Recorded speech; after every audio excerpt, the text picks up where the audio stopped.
bisa gitu sampai sekarang, karena lahiran normal tuh nggak kayak sesar ya. Kalau sesar itu kan lu tinggal disuntik masuk ruang operasi gitu. Loli itu gue lahirin tuh secara normal gitu. Jadi setiap pembukaan 1, 2, 3, 4, 5 gitu, itu rasa sakit itu luar biasa gitu. Dan alhamdulillah waktu lahiran Loli gue masih didampingin sama mantan suami, gak kayak yang kedua ketiga ini gitu. Jadi kalau dibilang sempet nangis,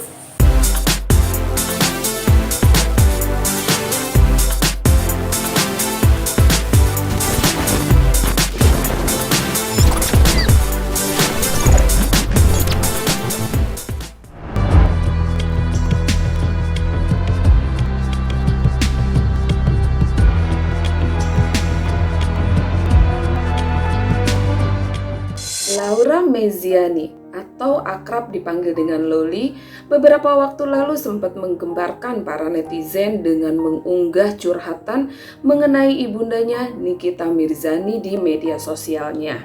Loli merasa tertekan dengan banyaknya aturan yang Niki buat sehingga Loli memilih mendekat dengan Anthony yang dulu sempat menjadi ayah tirinya. Ketika disambangi oleh tim Selebtut TV di rumahnya, akhirnya Niki mau membuka suara perihal tersebut. Niki mengatakan bahwa Loli masih 15 tahun dan masih di bawah umur. Dan memang Niki menerapkan aturan yang ketat di rumahnya mengingat Loli anak perempuan satu-satunya. Mendidik anak perempuan berbeda dengan laki-laki. Niki hanya ingin menjaga Loli agar tidak mengalami hal buruk seperti dirinya. Dengan meneteskan air mata, Niki mengungkapkan bahwa suatu saat Loli akan kembali mencari ibunya karena Loli tahu ibunya sangat sayang kepadanya. Dengan kejadian ini, Niki merasa sedih dan sempat curhat dengan psikolog bagaimana sih cara menghadapi anak yang mulai remaja. Dan memang psikolog mengatakan bahwa di usia Loli yang 15 tahun dan menginjak remaja, itu masa-masa labil untuk Loli. Tapi Niki tetap berharap Loli tetap menjadi anak yang baik dan sukses di kemudian hari. jadi kalian kan kemarin juga nyari-nyari ya, mohon maaf gue belum mau ngomong gitu kan. Kalau sekarang kan gue udah hatinya udah lega gitu, udah bisa berpikir dengan tenang ya.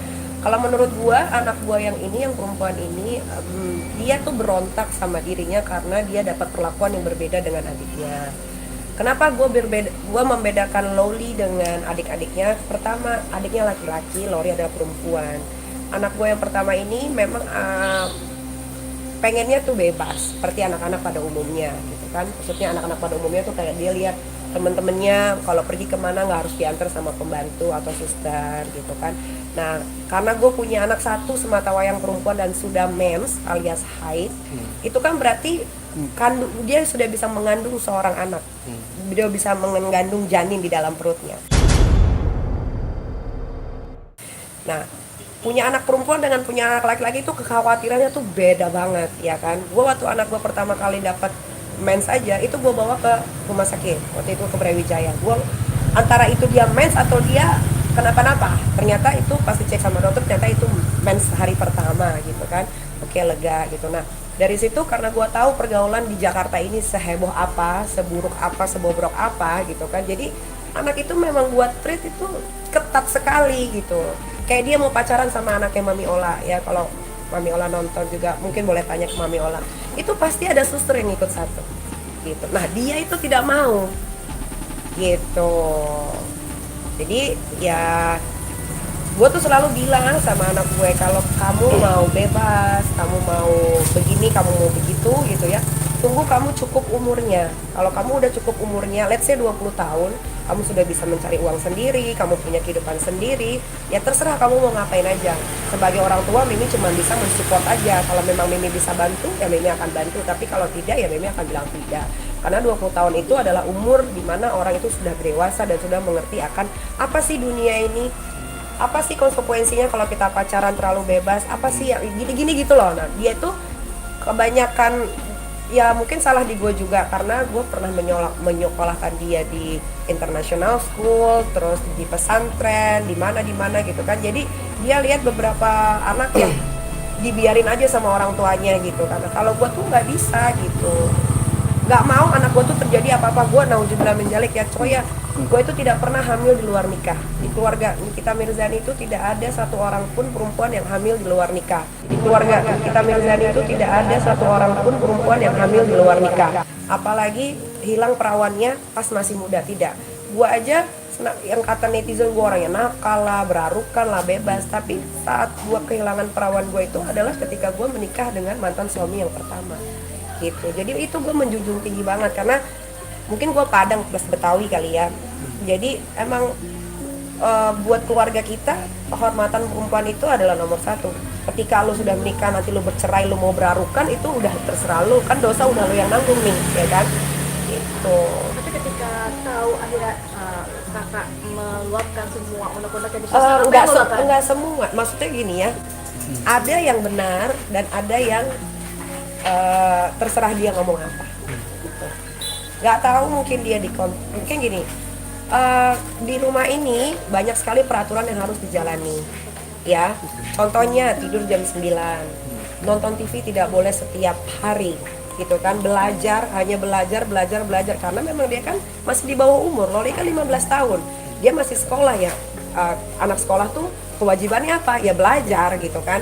Nah, jadi mungkin dengan peraturan yang di rumah ini dia tidak bisa ikutin gitu kan pas dia beranjak umur 13 tahun gitu kan. Jadi ya dia punya dunianya sendiri gitu. Tapi kan balik lagi, as a parent ngasih tahu yang benar. Mungkin gue tidak menjadi ibu single mother yang sempurna gitu, tapi gue selalu pengen anak-anak gue itu ya gue didik dengan sebaik mungkin gitu. Karena kan kalau lihat berita ya, anak umur 13 tahun hamil gitu kan, anak umur 13 tahun diperkosa gitu kan. Gue tuh teriang-iang gitu di otak gue, jangan sampai pergaulan bebas ini terjadi sama anak gue yang perempuan gitu. Kalau anak laki-laki gue mah umur 17 juga mungkin udah gue lepas gitu, karena dia tidak akan hamil. Mungkin dia hamilin anak orang iya, tapi kan maksudnya rasanya beda gitu kan. Kalau anak perempuan hamil terus tiba-tiba terjadi sama seperti yang gue alami gitu kan, apa nggak mau gorok leher gue gitu. Nah, makanya kenapa gue seketat itu sama Loli. Tapi kan Loli juga mengakui di video itu bahwa dia dipukul pun karena dia bersalah, ya kan. Kalau kalian cek lagi, dia kan ngomong, iya aku pernah dipukul tapi karena aku salah. Nah itu kan dia udah mengakui. Tapi sempat kakak kan cerita perihal juga pendidikan pun mami sudah ikut. Iya kan, dia kan pendidikan pun dia ngaku bahwa dia berangkat ke sana pun itu biaya dari miminya. Nah berarti kan tanggung jawabnya gue sebagai seorang ibu sudah terpenuhi gitu. Apalagi yang mau dibicarakan, apalagi yang mau, kan netizen pada ngebully, oh ibu-ibu mukul anak. Tidak ada di dunia ini anak yang belum pernah dipukul. Siapa? Gue aja pernah kok digebok sama bokap gue, ya kan. Gue pernah digebok sama bokap gue pernah ditendang, gue pernah dipukul pakai gesper gitu. Tapi kalau gue bukan karena nakal, karena kalau di keluarga gue tuh yang paling bolot tuh gue doang, yang lain tuh semuanya pinter-pinter. Jadi kalau kita nggak dapet ranking, bokap tuh marah gitu. Jadi makanya didikan gue dulu bokap gue mendidik gue itu gue terapkan ke anak-anak, tapi tidak dipukul. Cuman kewajiban lo sebagai anak sekolah adalah belajar, that's it gitu. Lo mau keluar boleh, tapi ada satu orang yang ikut gitu, nggak boleh kata enggak gitu, nggak boleh ada penolakan sama sekali. Kan kayak perdebatan besar kayak gini baru kali ini aja, memang atau sebelumnya sudah iya. Loli seringnya berdebatnya sama pembantu di rumah ya, karena kan gue ini kan sebetulnya jarang di rumah ya. Kalau pulang pun kadang-kadang anak-anak sudah tidur, pergi pun kadang-kadang anak masih tidur, gue udah harus kerja. Jadi Loli tuh seringnya ribut sama pembantu di rumah gitu. Pembantu yang sudah lama di sini, ada namanya Teh Ati. Nah itu sering cekcok mulut, itu kelihatan di CCTV gitu kan. Nanti pulang baru saya panggil, kenapa gitu. Ya madam, tadi Loli gini. Oke, ya udah, sabar ya Teh, sabar ya. Nah, Teh jangan pergi. Jadi di rumah ini aja gue tidak pernah mencat pembantu ya, tapi pembantu itu yang selalu ingin memundurkan diri. Itu bukan karena gue. Kalau guanya memang baik-baik aja ya, tapi karena ya itu sering terjadi cekcok itu. Berarti untuk kali ini ribut gedenya baru kali ini. Baru kali ini. Gimana sebagai orang tua lo menghadapi anak seusia Loli yang notabene lagi gua sempet ke psikolog psikiater, nggak tahu namanya apa. Gua mencoba untuk curhat sama dia supaya gue bisa dapat masukan yang lebih netral gitu ya. Ya memang katanya anak-anak seumuran itu memang lagi labil-labilnya, dia tidak bisa mengontrol emosi dan dia akan memilih orang yang menurut dia dia mau buat salah, dia mau buat bener, pokoknya bener aja. Nah kalau di sini kan lu salah ya lu akan disalahin gitu. Kalau lu bener lu akan dibanggain. Kayak misalkan Loli pengen ikut panahan, sampai ke Surabaya pun gue jabanin, ya kan. Dan gue appreciate banget sama dia, sampai gue posting di Instagram gue betapa gue bangganya sebagai seorang ibu bisa melihat anak gue panahan dan juara 1, gitu kan. Nah, tapi kalau ketika dia salah, ya dia harus disalahin gitu. Jadi buat gue itu adalah hal yang wajar untuk anak teenager yang, apalagi kan sekarang Laura ini kan sekolahnya jauh banget ya, nggak bisa gue kontrol, itu udah bukan wewenang gue, karena gue sudah memilih sekolah yang terbaik di UK. Apapun yang terjadi sama anak gue itu sudah tanggung jawab mereka. Kalau mereka tidak bisa handle, baru mereka akan lapor ke gue. Gitu. Tapi masih ngasih support biaya gitu kan? Kalau nggak ada biaya, Loli nggak mungkin stay di sana. Kan di luar negeri sekolah nggak bisa ngutang. Tapi kan ketika masalah ini tak hadir, Lunas dulu, baru anaknya terbang. Ya, Ya, jadi jangan maksudnya ditanya masih support atau kayak enggak. ngasih jajan kayak uang. Menurut lo, tapi kan ini ketika Loli itu sekolah di boarding school. Dia masih SMA kelas 1. Ibaratnya kayak pesantren. Jadi makan, minum, semuanya sudah ada di sekolah. Ya, uang jajan sudah ada untuk sampai 3 bulan ke depan. Gitu. tapi ketika masalah ini ada kan Loli kayak dapat dukungan dari mantan, dari Tony kan katanya Bahkan diadopsi. ingin Tidak bisa mengadopsi. mengadopsi seorang anak apalagi di bawah umur. Iya. Tanda Sampai- tangan ibunya itu masih berlaku dan dia bukan biologik. Bapaknya Laura masih hidup sampai sekarang dan kita komunikasi sangat baik. Makanya kan kalian nggak akan pernah dapat berita tentang mantan suami gue yang pertama karena kita nggak pernah ribut gitu. Dan dia kecewa pasti. Sampai ganti akun. Ya kan udah dibilang namanya anak 15 tahun masih labil ya kan, nggak bisa kontrol emosi, terus dia yang seneng banget karena dia jauh tidak bisa dikontrol sama ibunya gitu kan. Dan dia tahu nih ibunya nih susah dapat visa, biar bagaimanapun dia kan anak gue ya, suatu saat dia pasti akan cari gue. Siapa yang akan membantu kehidupannya dia kalau bukan ibunya ya. Walaupun gue disakiti, tapi gue tidak akan menyerang yang namanya darah daging sendiri. Ya biarlah dia mau bicara apa, yang jelas orang-orang di sekeliling gue yang sudah berkenal gue puluhan tahun tahu banget bagaimana sifat gue, bagaimana gue menjaga anak, mengasihi, merawat, mendidik, memberikan fasilitas terbaik. Mereka tahu semua. Nangis gue 3 hari. Gue nangis, gue nggak tidur 3 hari. Gitu. Bikin kakak. Iya, iyalah mikirin anak gue lah, gila anak 9. Gue itu lahir normal, itu Loli. Jadi kalau gue ingat-ingat tuh, sakitnya tuh berasa gitu sampai sekarang. Sakitnya tuh berasa gitu sampai sekarang. Karena lahiran normal tuh nggak SSP ya.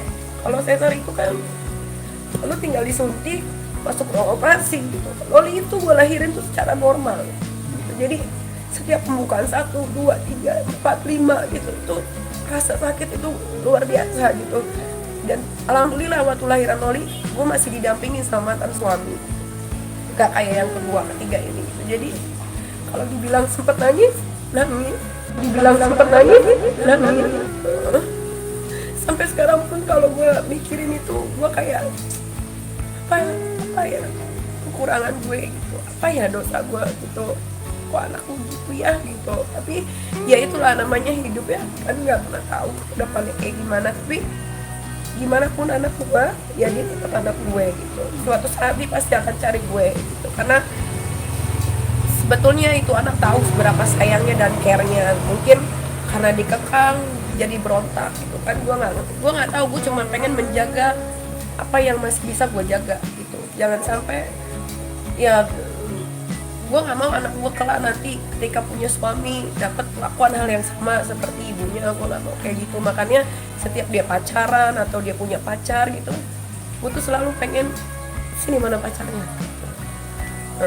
mau pergi nonton gitu kan. Pernah sekali dibebasin, pergi nonton, oke, pulang jam 1. Gue sampai nggak tidur, gue gemeter, kemana anak gue gitu kan. Nah dari situlah gue sudah tidak bisa membebaskan anak gue yang perempuan. Makanya yang dia bilang aku dikekang, aku nggak boleh pergi pacaran, aku nggak bisa main sama teman-teman aku. Ya memang betul, Memang betul itu. Setelah ini apakah sudah ada komunikasi saling maaf-maafan atau deep talk lah saat ibu dan anak? Kalau itu pasti, walaupun anak lo bagaimanapun, waktu itu pun sempat gua WhatsApp gitu, gimana keadaannya, bagaimana sekolahnya gitu kan. Tapi gue sekarang lebih banyak bicara dengan gurunya, karena ya itu tadi, karena dia masih labil, dia masih bersikeras. Gue enak dari Mimi jauh, jadi dia masih keras hatinya. Nggak ada orang terdekat yang menemani kakak Loli di sana mungkin selain sekolah ya? Nggak ada dong itu kan. Mungkin ada teman yang Iya, Nggak ada. bantu pantau. iya nitip untuk mantau gitu misalkan Nggak boleh. Jadi emang dia benar-benar anak Indonesia satu-satunya semata wayang di situ. Nggak ada. Jadi dia tuh sekolah bukan di city-nya UK. Jadi dari UK turun di bandara, naik train sekitar 2-3 jam, 3 jam kalau nggak salah. Turun dari train, naik lagi taksi sekitar 10 sampai 15 menit. Berarti penegasan artinya komunikasi masih belum lancar ya? Bukan belum lancar, tapi memang